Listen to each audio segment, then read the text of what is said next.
This is David Orr with Perform DDS. It looks like the end or the beginning of the end might be near. So I wanted to reach out to everybody and give you 5 things that you can do today to prepare for transitioning back into the opening of your office. The 5 things quickly are: determine what your new infection control policies will be, order exactly what you need to use and enforce those infection control policies, start training your staff on what decisions need to be made and what role they'll play, configure your office as far as social distancing, and communicate with patients. I'm going to briefly go through each one with just a few bullet points inside of each main topic. The first thing is determine your infection control policy. That's going to be one of the most important things that you can decide, because everything that follows is going to be built upon that. In detail, what I'm talking about is waiting room distancing, ordering your supplies, hand sanitizer usage, procedure for intake and exfiltration of patients, and how you're going to turn your operatories over, as well as barriers. So to go back over that, I had to go into the doctor. I had to get an x-ray on my ankle a couple weeks ago.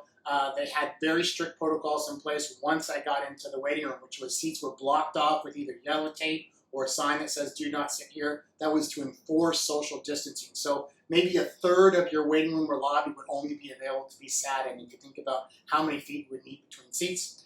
The CDC also wants us to have certain posters available, both for employees and for staff. You can look on the link that I'll include with this video, and you can either download them, print them, or order them.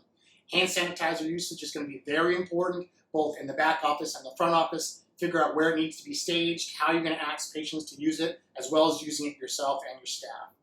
Procedure for intake and exfiltration of patients is going to be important too. Before, a lot of people were talking about not having anybody wait in the waiting room. We're going to call them or text them telling them it's time to come in. I think the time for that is probably over, and that may create too much anxiety in the minds of patients anyway. So I think having good social distancing, scheduling appropriately, having as many groups as you can in the office. For instance, if you can get a family of 4 in at one time, I would highly encourage you to do that. That minimizes the exposure to your staff and to them.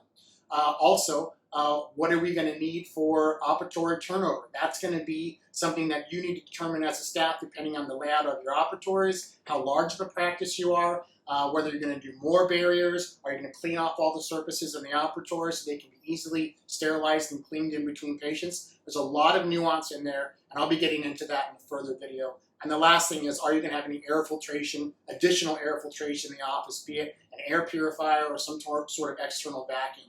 All of these things need to be prepared and be a part of your infection control process, and you need to start that procedure now, because it could take some time to get those things into place. Second thing is, you need to make sure you order now what you're going to need in a couple weeks when you finally do transition to being open. Masks, gowns, face shields, a no-touch thermometer, again hand sanitizer, and any barriers in the quantities that you're going to need them. It's all going to be part of the supply chain. It could take weeks to order and get. I know face shields right now, obviously N95 masks are difficult to get, but get your order in now and try multiple suppliers if you can't find it with your regular dental supplier.